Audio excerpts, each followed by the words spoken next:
Maya wakes up hanging upside down in a forest clearing, a bucket positioned beneath her head. Blood drips into it as villagers surround her, their faces cold and expectant. But to understand how we got here, we need to go back. Maya and Dini work the night shift at Jakarta toll booths. They're broke, planning to open a clothing store together, but Maya has a problem. A man keeps driving through her booth, staring at her with unsettling intensity.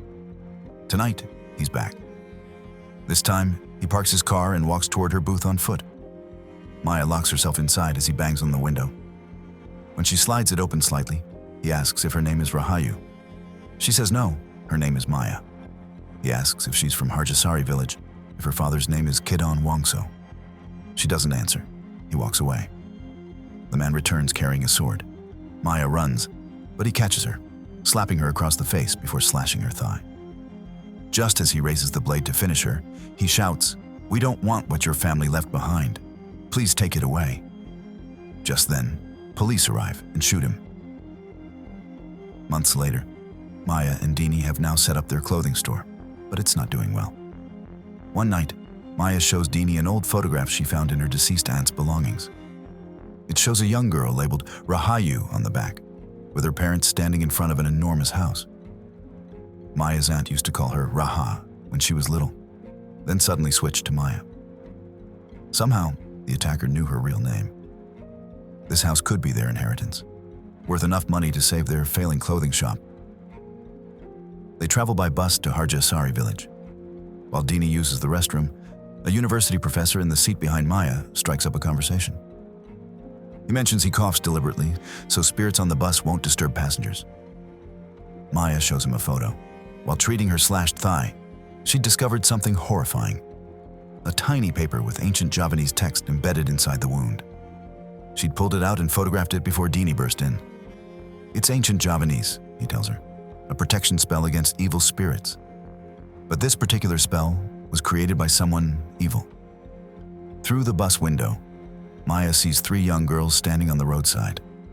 Minutes later, she sees the exact same 3 girls again. They arrive in Harjasari and hire a driver posing as university students researching secluded villages.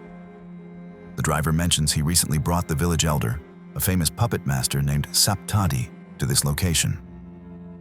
As they drive deeper into the village, they spot it, the house from Maya's photograph. It's massive, exactly as they'd hoped. They arrive at Saptadi's residence, planning their cover story. An old woman appears, telling them Saptadi won't return until evening. Left alone, they decide to stay in Maya's inherited house. Breaking the lock, they discover the place has been abandoned for nearly 20 years, since Maya left at age 5. Everything looks like the family fled in a hurry. Furniture remains, belongings scattered everywhere. Dini lights a lantern and checks the washroom. For just a moment, we glimpse something horrific in the cemented tub, the tops of 3 small children's heads. But Dini doesn't notice.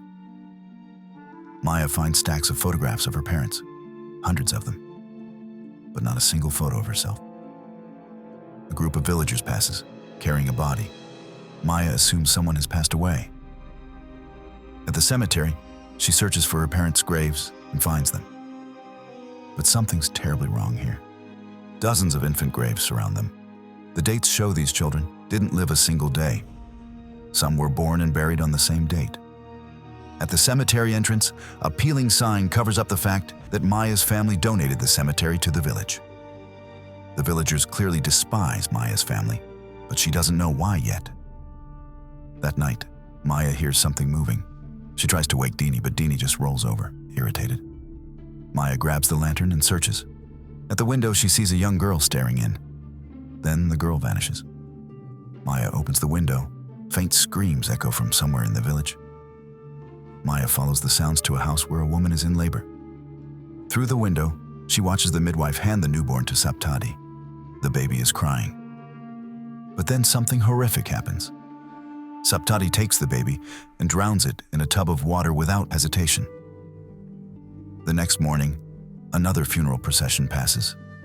Another baby is being buried.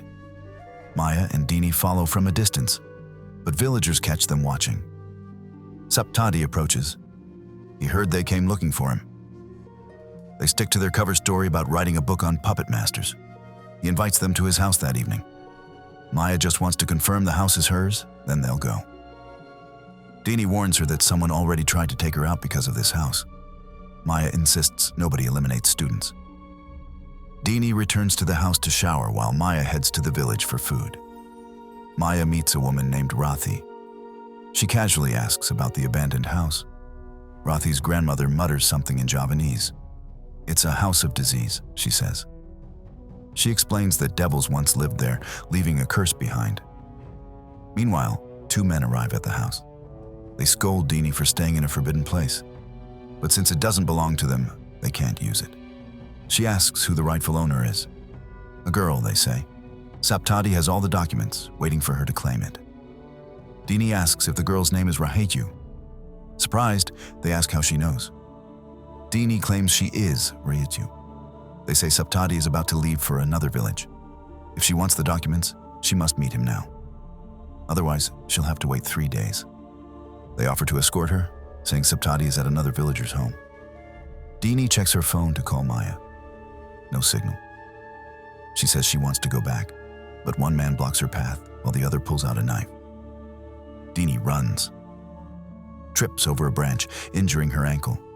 She screams as one man strikes her with a stick. The other man smashes a rock down on her head. The scene goes dark. Maya returns home. Dini isn't there. Her phone goes straight to voicemail. Meanwhile, Dini wakes hanging upside down in a mossy concrete structure. A bucket is positioned under her head to collect blood. Saptati arrives. His mother appears. Without hesitation, she grabs a knife and slits Dini's throat. She tells Saptati 2 women are about to go into labor. If they hurry, they might save the babies. Dini dies in agony. They drain her blood completely. Saptati's mother hangs Dini's flesh on a laundry line to dry in the sun, then treats it through another process. She's making puppets crafted from human skin. Maya searches the village, unaware her friend is gone. She goes to Saptati's house. When she says she's looking for Dini, he pretends to know nothing and offers to help. Maya declines, suspicious.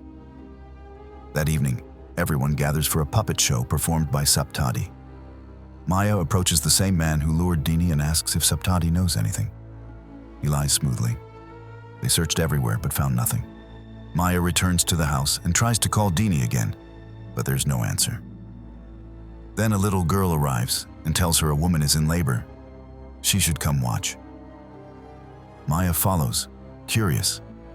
Through a window, she witnesses a woman giving birth. The baby emerges crying, but it has no skin, just raw, exposed flesh. Maya watches in horror as Saptati drowns the skinless baby in a tub. The father confronts him angrily, saying he promised the child would be healthy. Saptati slaps him, insisting he's doing everything possible for the villagers. Maya loses her footing. Rathi suddenly appears behind her. "Trust me," Rathi whispers. "I'm not like them." Rathi takes Maya to her home to hide. She explains the baby was cursed. The entire village is cursed. Maya recalls seeing 3 girls earlier. Rathi insists that's impossible. No child has been born here in 20 years. 20 years ago, a wealthy man named Don Wangso lived in Maya's house. He was a brilliant puppet master, married to the village's most beautiful woman, Nishinta. Don Wangso adored her, throwing puppet show parties every Saturday. After years of infertility, Shinta became pregnant. When the baby was born, no one ever saw it. Eventually, it was revealed. The baby had been born without skin. Don Wangso became reclusive. Then 3 young girls mysteriously vanished from the village. Days later, villagers saw Don Wangso's daughter for the first time. She was beautiful, healthy, perfect. Her name was Rahayu. People suspected Don Wangso had something to do with the girl's disappearance, but no one dared confront him. Then one night during a performance, Don Wangso went mad. Behind the puppet curtain, he slashed people with a sword before slitting his own throat. Then, in order to protect her, a servant took Don Wangso's daughter, Rahayu, to the city. Since then, every baby born in the village has been without skin. Rathi explains that letting them live condemns them to endless suffering. She reveals there was one baby who survived. It now lives in the forest in constant agony. According to Saptati, The only way to break the curse is to flay Rahayu alive and use her skin to craft leather puppets. Maya asks why they believe him. Rathi answers simply, "There's no one else to follow." Then Maya notices a photograph hanging on the wall. It's the man who attacked her at the toll booth. Rathi confirms it's her husband. He went to the city 3 months ago, searching for a cure because she's pregnant. Rathi's great-grandmother was a shaman who taught her that curses born from devil's packs can never be undone. They only transform into different curses. Rathi has known all along that Maya is Rahayu. Suddenly, an announcement echoes through the village. The woman they've been searching for is here. Find her, and the curse will finally be lifted. Someone knocks on Rathi's door. Maya hides under the table. 2 men ask Rathi if she's seen the city girl. One claims she's Don Wongso's daughter. Then he adds something that makes Maya's blood run cold. Saptati eliminated the other one. They skinned her and turned her flesh into leather puppets. One man starts harassing Rathi. He knows her husband is away. Rathi grabs the knife, screaming for him to leave. She even slices her own leg and holds the blade to her throat, threatening that if she passes away, she'll haunt him forever. The men flee. Maya is devastated. Dini is gone, in the most horrific way imaginable. Maya calls the police, arranging a meeting point. On the way, she tells Rathi that her husband tried to eliminate her at the toll booth, but was stopped by police. Rathi collapses at this news. Maya spots the police officer coming towards her in the distance, but villagers intercept him. The driver shoots the officer in the head and uses his phone to call Maya. She watches in horror, then throws her phone away. The ringing lures villagers toward it. Maya flees, hiding inside a hollow tree trunk as villagers pass overhead. Once clear, she escapes to the road, desperately flagging down trucks. Finally, one stops. The driver lets her climb into the back, but he's haunted by something. A ghost child with peeling skin, causing him to crash. Maya is hurled back into the woods. The 3 little girls appear before her. One steps forward, morphing into Maya's own face. Suddenly, Maya is thrust into a vision that reveals the truth. Nishinta and Saptati were lovers, but she married Don Wongso instead. When she couldn't conceive, she returned to Saptati and became intimate with him. Saptati's mother, Namisni, caught them. She took hair from both lovers. She performed a ritual that erased Saptati's memory of their affair and cursed Nishinta's unborn children. Out of resentment, Namisni cursed the entire village. The vision shows a crib holding Nishinta's newborn, skinless, writhing in agony. Then a rug is pulled aside. Beneath it, a trap door. Inside, Don Wongso kept the 3 missing girls. One by one, he snapped their necks, skinned them, and used their flesh to make puppets. He buried what remained. Then he performed a puppet show with the puppets made from their skin. During this ritual, Rahayu was healed. Her skin restored, she became beautiful. But the girl's spirits haunted her. To protect Rahayu, Don Wongso inscribed a protection spell, slit her thigh, stitched the note inside, and banished the ghosts. The vision continues. Don Wongso is knocked unconscious. It was Saptati all along. Disguised as Don Wongso, Saptati deceived the villagers. He eliminated Nishinta during the puppet show massacre, then dressed Don Wongso in his own clothes and slit his throat. He took the puppets made from the girl's flesh and blamed everything on Don Wongso. In her trance, the girls direct Maya to bury their skin with their bones. Only then will the curse end. Rathi wakes her and leads her to where the cursed child is kept.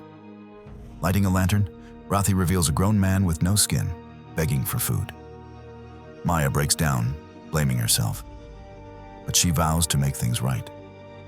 They retrieve the puppets from Saptati's house, the ones made from the girl's skin, and dig up the girl's remains in her father's basement. Finding bones and skulls, they place everything in a box with the puppets and bury it, whispering a prayer. The girl's ghosts appear beside them, then dissolve into air. Rathi urges Maya to leave, but Maya refuses. She won't go until she's certain the curse is broken. Rathi explains a woman is about to give birth tonight. That will be the test. Suddenly, Namisni enters.